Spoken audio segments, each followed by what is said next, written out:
Oke, bismillah, kita cari hikmah dari pikiran-pikirannya Ibnu Arabi. Saya tidak akan masuk terlalu jauh ke kontroversinya. Kita lihat modus berpikirnya Ibnu Arabi. Yang pertama, katanya Ibnu Arabi, pengetahuan itu ada 3 jenis. Kalau di Ibnu Arabi bukan bayani, irfani, burhani. Tidak. Katanya Ibnu Arabi, ada yang pertama ada ilmu akli, yang kedua ilmu akhwal, dan yang ketiga ilmu asror. Yang pertama ilmu akli. Kalau bayani, irfani, burhani, ya bayani dan burhani itu ilmu akli. Dua-duanya pakai akal. Jadi pengetahuan yang sifatnya empiris dan rasional. Biasanya kan orang membaginya empiris sendiri, rasional sendiri. Kalau di Ibnu Arabi enggak lah. Pengetahuan empiris dan rasional itu ya sama aja. Apa ada empiris murni tanpa rasio? Enggak ada. Rasio murni tanpa bekal empiris enggak akan bisa. Akal murni itu kan enggak jalan. Dan itu kan sudah dibuktikan oleh Immanuel Kant. Mikir itu harus sintesis. Ada bahannya dan akal jadi alatnya. Dan dua-duanya itu yang oleh Immanuel Kant disebut ilmu akli. Ini tidak bisa dipertentangkan. Itu satu wilayah kok. Maka diskusi mana lebih penting Al-Quran sama akal itu tidak relevan. Kenapa? Dua-duanya dipakai. Kamu baca Quran nggak pakai akal ya tidak bunyi. Ya kan? Lah kamu pakai akal nggak ada Qurannya loh. Yang kamu pikir apa? Sumbernya, sumber berpikirnya apa? Jadi dua-duanya harus dipakai. Mana yang lebih tinggi? Nggak ada yang lebih tinggi, sama-sama butuh. Quran akan diem kalau akalnya nggak dipakai. Gitu loh. Akal juga akan tidak jelas kalau orientasinya tidak ada Quran. Dan dua-duanya kalau di Ibnu Arabi itu ilmu akli, diperoleh lewat akal. Yang kedua ilmu ahwal. Nah ini menarik lagi. Kalau biasanya kayak di Surawadi kemarin, ahwal sama asror itu jadi satu. Intuisi sama ilmu laduni itu ya bodoh. Intuisi itu alatnya, laduni itu sumbernya. Tapi kalau di Ibnu Arabi enggak, ya beda dong. Kalau akhwal itu ilmu tentang rasa, ilmu tentang intuisi. Sumbernya nggak selalu hal-hal transenden, nggak selalu dari Allah. Jadi ini tidak akal, ini ilmu yang harus direct experience, dialami langsung. Validitasnya lebih tinggi daripada ilmu akli. Ilmu akli itu kamu punya teori bahwa gula itu manis, terus kamu baca buku teori tentang gula. Itu ilmu akli. Tapi ilmu akhwal, untuk tahu gula itu manis, terus kamu minum teh yang ada gulanya. Nah, rasanya manis ya. Nah, ini ilmu akhwal. Aku ngerti dewe wong tak minum sendiri. Itu ilmu akhwal. Sifatnya intuitif.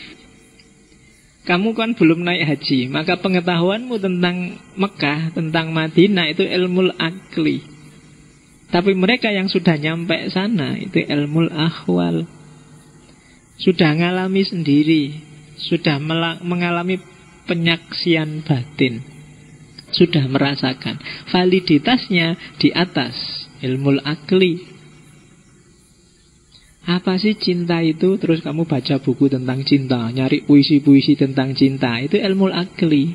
Kalau ingin naik kelas ilmu akhwal, pacaran saja. Kamu akan ngerti, oh kayak gini tuh jatuh cinta itu. Nah, derajatnya lebih tinggi. Kalau ilmu akli kamu bisa nulis puluhan buku tentang cinta, tentang macam-macam yang ada hubungannya dengan kasih sayang. Tapi mereka yang ngalami langsung itu lebih direct experience. Validitasnya lebih tinggi. Demo itu dahsyat loh Pak, luar biasa gairahnya. Kamu yang nggak demo nggak ngerti enaknya, makanya kamu nggak mau demo.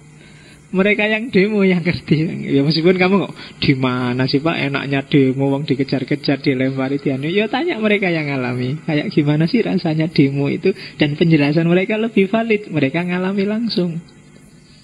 Coba kamu tanya besok wawancara, apa enaknya demo? Kan gitu. Kalau bagi kamu yang nggak demo kan, tiwas capek, golek susah. Nah, mesti gitu. Mungkin mereka punya argumentasi sendiri yang beda dengan kalian. Kamu yang sudah ngerti dikit-dikit tentang filsafat, sudah ngalami filsafat, kan kesanmu tentang filsafat beda dengan yang nggak ngerti filsafat. Nah, yang nggak ngerti filsafat, filsafat kurang kerjaan, kurang gawean, mikir gampang-gampang dibikin susah. Kan gitu kesannya orang. Tapi kamu yang ngerti filsafat kan enggak gitu. Kenapa kok enggak gitu? Karena kamu sudah ngalami sendiri. Itu ilmu ahwal. Jadi kalau ada penjelasan apapun, coba kamu cek itu ilmu akli apa ilmu ahwal. Kalau ada orang ngomong feminisme, ngomong anti radikalisme, ngomong itu ilmu akli apa ilmu ahwal. Jangan-jangan ngomong feminisme, kesetaraan perempuan dan laki-laki, tapi di rumah istrinya dimarahi tiap hari. Ya kan? Kalau ada apa-apa, pantas perempuan, memang gitu caranya. Cuma begitu di kelas ngomongnya feminis. Nah, itu berarti ilmu akli, bukan ilmu ahwal. Feminisme adalah ilmunya, tapi bukan hidupnya. Nah, mungkin sampai detik ini filsafat bagi kalian masih ilmu akli, masih berjarak. Tapi kalau bisa ilmu ahwal, alami sendiri, hayati hikmah-hikmah yang ada di pikirannya para filosof, biar lebih valid. Dan ada pengetahuan level yang ketiga yang disebut ilmu asror. Kalau ini bukan akli, tapi ahwal yang sumbernya bukan upayamu. Rasa, tapi bukan kamu yang mengupayakan rasa itu. Kamu cuma menunggu, kamu pasif. Ya kalau di tasawuf kan ini batin yang jernih, yang dilimpahi pengetahuan oleh Allah. Jiwa yang bersih, yang dijajari oleh Allah. Makanya disebut min laduni. Ladun itu kan jajar, dari sisinya Allah. Kalau Allah sudah ada dalam dirimu, wong Allah itu segala sesuatu, maka kamu ngertilah segala sesuatu. Para wali, para nabi, itu ilmunya di level ilmu asror. Nggak sekedar, dia nggak ngalami, tapi ngerti. Sama dalamnya dengan akhwal. Makanya kadang-kadang Nabi itu kan bisa nebak masa depan. Besok di akhir zaman masjid bangunannya megah tapi orangnya nggak ada. Itu kan ilmu asror. Kayak Nabi waktu habis Isra Mi'raj diuji sama kafir Quraisy Mekah, ditanya, "Allah, dari mana kamu? Wong tadi malam masih di sini kok ngakunya dari Masjidil Aqsa misalnya." Terus Nabi kan bisa menjelaskan detail ketika ditanya itu. Nah itu kan kalau bahasa kitabnya tiba-tiba malaikat Jibril datang bawa gambarnya Masjidil Aqsa di depan Nabi, terus Nabi bisa cerita. Itu sebenarnya ilmu asror, pengetahuan tentang yang rahasia-rahasia. Maksudnya rahasia itu yang manusia biasa nggak menjangkau. Tentang masa depan, tentang masa lalu, tentang rahasia hati. Nah itu kan orang-orang tertentu yang bisa menjangkau. Itu ilmu asror. Kadang-kadang rahasia hati itu tidak luar biasa. Orang modern bisa membaca wajah, karena memang ekspresi tubuh dari yang paling atom paling kecil sampai paling besar itu sebenarnya menggambarkan siapa dirimu. Dan hanya cuma kita susah menjangkaunya. Kalau ilmu asror, orang dikasih informasi langsung oleh Allah. Itu jenis pengetahuan ketiga. Tiga-tiganya penting dan tiga-tiganya dipakai oleh Ibnu Arabi, meskipun ini sifatnya ranking. Yang paling meyakinkan ya ranking pengetahuan jenis ketiga. Di bawah itu pengetahuan jenis kedua, dan di bawah itu pengetahuan jenis pertama. Oke, pengetahuan jenis pertama kamu peroleh keluar, dalam arti kamu cari kebenaran di luar dirimu. Kalau pengetahuan jenis kedua, kamu melihatnya ke dalam. Kalau bahasanya Mehdi H.I. Riyasdi itu pengetahuan swa objek. Karena untuk tahu kan kamu ngecek dirimu. Tadi saya minum teh untuk ngerti bahwa teh itu manis kan saya nggak tanya ke sana, tapi saya ngecek ke dalam. Jadi objek pengetahuannya aku, yang mengetahui juga aku. Sehingga itulah disebut pengetahuan swa objek. Saya ini cinta apa enggak ya? Itu kan ke dalam, urusan rasa. Ini sebenarnya cinta apa sekedar iseng, apa ini nafsu, kan saya kalau ke dalam. Pengetahuan tentang rasa itu ke dalam, swa objek. Nah, ada lagi jenis ketiga. Kalau ketiga itu juga ke dalam, tapi sumber pengetahuan bukan dirimu lagi, tapi dari luar dirimu. Itu 3 pendekatan. Dan ini kadang-kadang di level tertentu tidak cuma para wali atau nabi yang mendapatkan ilmu asror. Mungkin di titik tertentu kamu bisa dapat ilmu asror itu, karena Allah itu maha penyayang. Sehingga kadang-kadang kan kamu ada masalah, solusinya gimana ya, tiba-tiba muncul ide di kepalamu tanpa kamu usahakan. Nah, itu termasuk golongan ilmu asror. Atau tiba-tiba kamu mimpi yang jadi solusi, itu ilmu asror. Jangan salah, kalau di Ibnu Arabi mimpi itu juga termasuk sumber pengetahuan.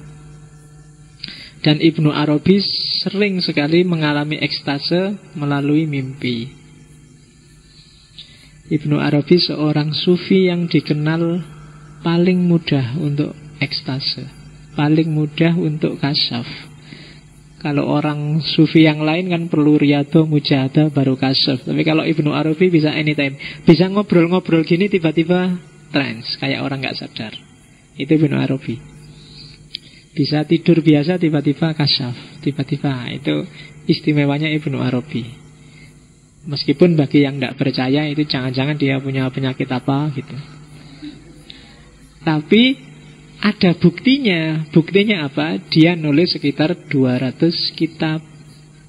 Itu kalau tidak orang biasa, tidak mungkin. Ada satu kitab, saya lupa judulnya, Khilyatul apa gitu. Itu cuma ditulis 1 jam. Karena begitu dia mengalami kasyaf, ilmu asror terbuka, begitu dia megang pena dan nggak berhenti tangannya selama 1 jam. Lahirlah sayangnya saya lupa judul kitabnya, di antara 200 itu. Jadi katanya Ibnu Arabi kalau sudah megang pena dan mengalami kasyaf, dia tidak akan bisa berhenti. Enak kan? Begitu kamu pengen nulis skripsi, iya, 1 jam bisa mulai bab 1 sampai bab 5 penutup selesai. Nah, lumayan. Oke, yuk cari aja yang kayak gini. Ya, zaman dulu, lupa, 5-6 tahun yang lalu, ada mahasiswa yang garap skripsi di Usuluddin, di UIN, tentang Ibnu Arabi. Dan anak ini ikut Torekot Akbariyah.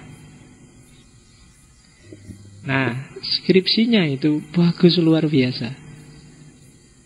Cuma minim referensi. Nah, saya yang nguji kan tak pikir, ini kamu plagiat apa enggak sih? Kok bisa kalimat-kalimat kayak gini kamu ambil di mana? Dan dia bilang, kalau saya sudah judek Pak, enggak paham-paham baca bukunya Ibnu Arabi, ya dia riyadhah. Kalau sudah riyadhah, malamnya ditemui Ibnu Arabi dan ngobrol sama Ibnu Arabi. Yo. Oh itu kan bingung kan, lah iki piye ngujine secara ilmiah.